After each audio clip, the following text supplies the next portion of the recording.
Hi everyone, I'm Christina Bauer. This is my family, and to my right here is Logan. What's up? Mason, and my husband Mike is somewhere behind us. Hello.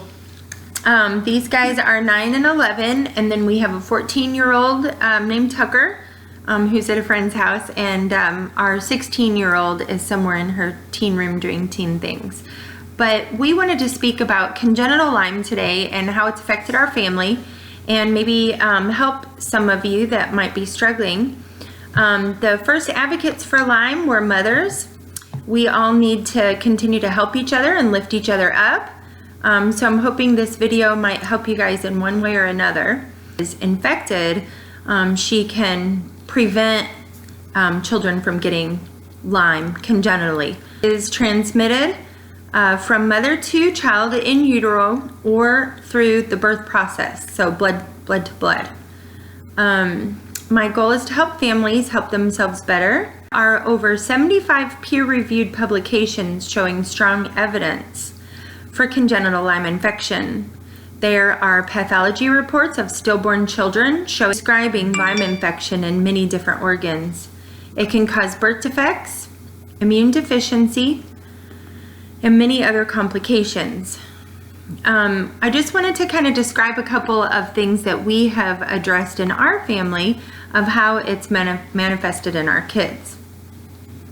Michael, did you want to give any ideas of how you've seen it manifest in our kids the most? Well, yeah, I think I could relate. I actually, within the last week, have read an article that was written by 4 doctors in 2005, where they did a study of 102 birth children that had been diagnosed with Lyme, and they tracked that study and identified, and I think what struck me was in reading that report, I noticed a lot of the similar symptoms in our children that ranged from dyslexia to suppressed immune system to ADD, a whole host of issues identified in this study that I've noticed over the course of time in our children. In particular, I think what strikes me is that when our kids get sick, flu, for example, flu season, a normal, quote unquote, normal child might be out 2 to 3 days. Our children are typically out of school, particularly our 2 younger ones, or our 3 boys, are out of school in those instances 5 days, typically minimum, sometimes more. Just takes them longer to recover. If it wasn't for my wife's diligence over the years, and I'm sure she'll talk about that a little bit more here in a minute, but the regimen that our kids are on as it relates to vitamins, eating habits, I think we are teaching them a lot of positive things. I think the discussion should be over now of whether congenital Lyme is real and exists, because we are living examples that it is real. All of our children have been tested, and we deal with it day in and day out, and it's been a journey. By the same token, we live fairly normal lives, but it's definitely ever present. And we're conscious in all the things that we do as it relates to Lyme. So we have 4 kiddos. The 2 that have struggled the most have been the 2 middle kiddos. I think you said the 3 boys. Logan has done pretty well. But just briefly, and then y'all can peel off if you want to. What do you think, Logan, has bothered you the most? I know you have struggled here and there with ringing in your ears, dizziness when you're not feeling well. Is there anything else? Yeah, he does pretty good. He's pretty... Majo? So when you haven't felt well, come on up. When you haven't felt well, Can you tell other kids how that has affected you?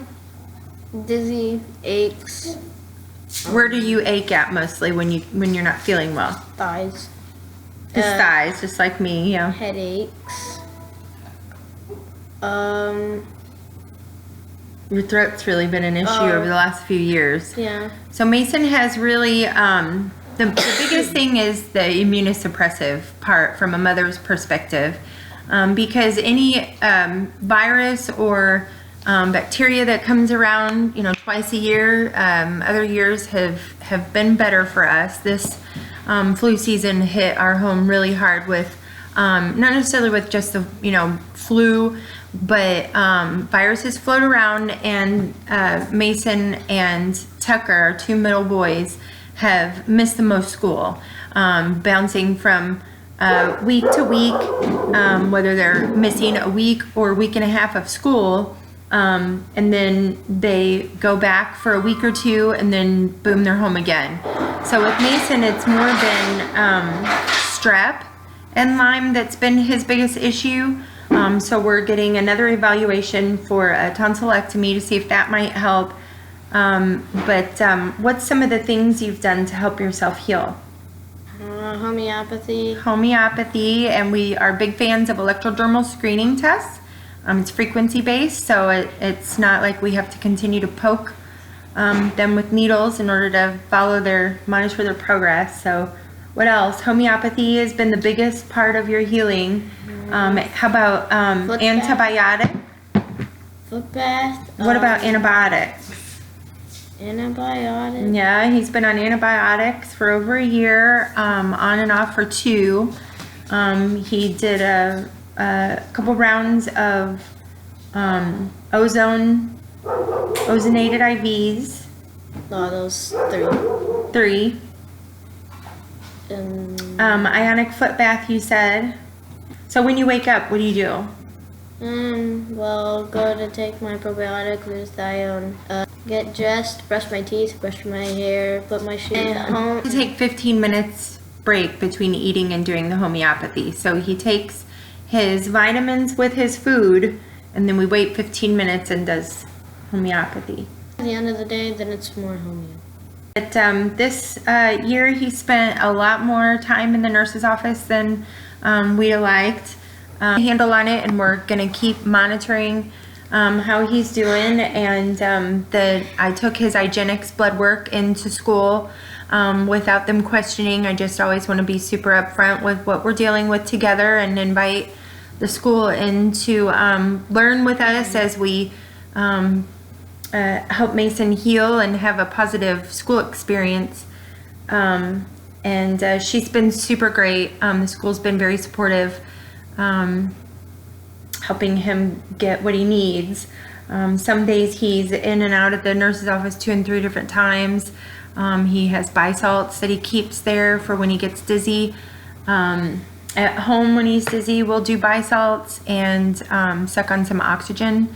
Oxidative therapies are very beneficial. It's something that's very non-invasive for kids to just hang out on their video game or read their books for AR credits for school or whatever they need to do.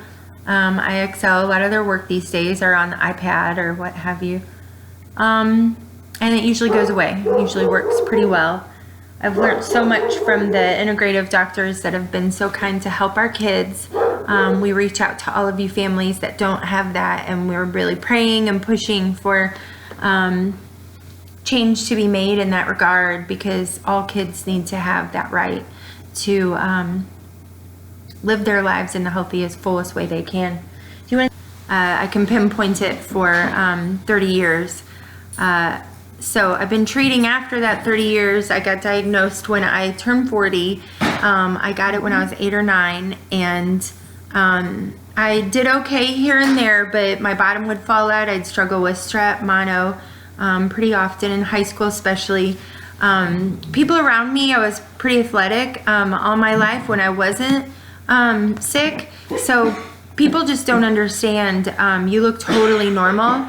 And I am feeling really well today. I'm a little warm red from my sweater, I think, but otherwise I do really well. The stuff that we know that they have struggled with over the years, we mentioned a little bit, ringing of the ears. Our daughter has struggled with POTS, thyroid dysfunction. One of our sons has learning disability and hyperactivity, pain, dizziness, weakness, strep, Epstein-Barr, general lowered immune system, obviously, tonsillitis, but one of the things is the learning disability. It ranges in severity. You don't know when you decide to have kids what God's going to give you. So one of our kids was in 4 schools by 2nd grade, and we realized how sick he really was. Shortly after he started school, we noticed a big difference in that other kids could pick up information where this one was having a very hard time retaining, couldn't think through things, and remember information. We flipped the page over from just 3 pages, like A, B, C, brand new information, going back to A, never seen it before. So we knew right away that he had a pretty severe learning difference. So at the time we didn't realize it. We just had him tested. But he ended up having seizures and sleepwalking terrors. There was a lot of brain infection, spinal pain, neck pain when he'd be sick. Our 3rd son was having a lot of meningitis, encephalitis type of symptoms. He'd get so sick he wouldn't be able to swallow, lift his head off his pillow. He would just sob. I document pretty much everything in our family through picture taking. I'm a busy mom. I also own a little yoga business, so I don't want to be taking notes constantly. So anyway, we've done our best to manage, but treating 5 people with supplements and constantly hearing complaints when sometimes I wasn't feeling so good myself has been a challenge. But we just try to stay organized, stay on top of things and ahead of it, so that we're not kind of, letting them eat like crap, for instance. It makes a really big difference in their health, don't you think?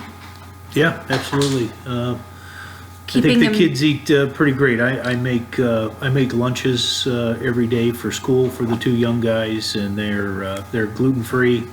Every meal has greens in it. Fresh veg. Thanks to Mama's insistence. We eat organic food. We're dairy free. As I said, gluten free. And we don't do GMO free. Everything is pretty much. But peanut butter is another inflammatory trigger, and one of the kids came up with a sensitivity, not an allergy. So when you come up with sensitivities, that's a really great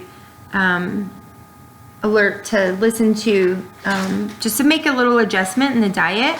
And now we just buy that Nut Zero, I think it's called, and it's everything else but peanuts pretty much. So we just tried to take away a lot of the triggers, really work to lower sugar intake is a really big deal. The sicker the kid, no sugar at all is really great. Stevia and monk fruit, things like that, are a lot better options. You're not deprived, and you're not depriving your kids anything, just altering. Stevia soda made with stevia instead of high fructose corn syrup and dye and stuff like that, that really does have a negative impact on the amount of inflammation that they're experiencing. Focused on staying organized, and I really want to empower these kids. I've really tried to teach them the better they take care of their health, the better they feel. And if they feel better, they're more likely to keep up a good habit. Basically, each person has their instructions tucked underneath an area of a drawer that looks like this insane one. This over here is Tucker's area, and the rest of this is the little boy's area, and then over here is our daughter's area, and then over here is my husband's overflow kind of stuff for the kids. And then this is how much I care. I'm showing you guys my messy cabinets. So stevia is a biofilm buster. We're big fans of that. And lots of different binders and things that we use. There's a couple of shelves there. Our fridge is very full of things like vitamin C and probiotics and gut shots and peroxide and things like that. What was it like to be parents of children Oh, it's a good question. congenital Lyme? Besides all the work and support you give to your kids on a practical basis, what is it like Yeah. to be the parent? Well, we have to stay pretty organized, as I said. I just have tried my hardest to keep things separated and organized. Everybody gets their own bottle of something when several of us are on the same homeo or tincture or whatever, so that it stays nice and easy for each person to take their routine. But it is very exhausting and emotional as far as how is it. What's it like to be a dad? Well, I was going to add, I think once we've gotten into the routine and through the challenges of a lot of adjustments, whether it be through diet, the litany of doctors that we've had to go through and go to get That's a whole video there. treatment. But by the same token, I would say today, aside from the flare-ups, but what's most notable in our life today is when our kids get sick, they're down for a while. But by the same token, we have 4 children they're athletic, they're good students. They all have their own little passions in life. So we have normalized our lives in a way that is, we're very diligent, mostly about diet, mostly about vitamins, mostly about homeo. But once all of that is in the regimen, anymore after all these years, it feels, in a lot of ways, it's normal. That's very normal. That's our to be able to afford the different doctors that we've had to go through, because there's so much of what we do is not covered by insurance. Cash pay. We go to a lot of cash pay doctors, that's right. And things could be, I think what's concerning is things could be a whole lot worse. But things could also be better, and that's why we're speaking to you today. Because what about those families that can't afford to send your kid to get peroxide IVs when his bottom is falling out? So we just want to encourage everybody to take care of it as soon as you can, because there shouldn't be a need for any of that. And we just hope to save people money and time and heartache of watching your kids struggle. It's not fair, and it's not. The things that are happening politically in the Lyme world, congenital Lyme in particular, are very unsettling. And so we have dedicated ourselves to helping others and identifying Lyme in their kids and getting the help that they need. One last thing, make sure that they've treated themselves as fully and thoroughly as possible. If you find yourself pregnant and positive for Lyme, it's real important to work with somebody who has had success in treating, usually via antibiotics, from my knowledge, that has had successful pregnancies and negative babies for Lyme. So it's real important to just seek help right away. And Have you ever been diagnosed with Lyme in the past? oh yeah, of course, if you've ever been diagnosed with Lyme in the past, make sure you're treating and trying to prevent it is the very best case here. After that, it's just being ahead of the game as much as possible, because it can go bad real fast. And we just want to try and prevent that for your family and anybody else listening to this that has no Lyme in their family. It's really important to use as precautions I'm really pretty anal about the bug spray and the sunscreen, but the bug spray is a big factor. Wearing hats when you're out in the wooded areas, pulling up your socks over your pants, and definitely doing those bug checks. It's crazy to think it takes 24 hours to transmit viruses in the spit of the tick or bug, but also the bacteria infections. There's many of them. It's not just Lyme. I ended up with Bartonella, Babesia, and then Epstein-Barr, strep, histoplasmosis, lots of different things. Get it checked out properly if you're struggling with off-the-charts fatigue, migraine joint pain, headaches, body aches, fibromyalgia, any kind of neuro symptoms at all, slurring of words, memory issues. What'd you say? Chronic fatigue. Yeah, that was the first one I said. It's the Anyone who has biggest one. autoimmune diseases. Yeah, any autoimmune or neuro stuff, anybody that's received those diagnoses, go get checked. So it could save a life. It could save your future family's life. And it's real important to stay on top of this. It's serious, and we hope that you take it that way. We wish you guys the best of health and blessings to all of y'all. Thanks for watching. Bye.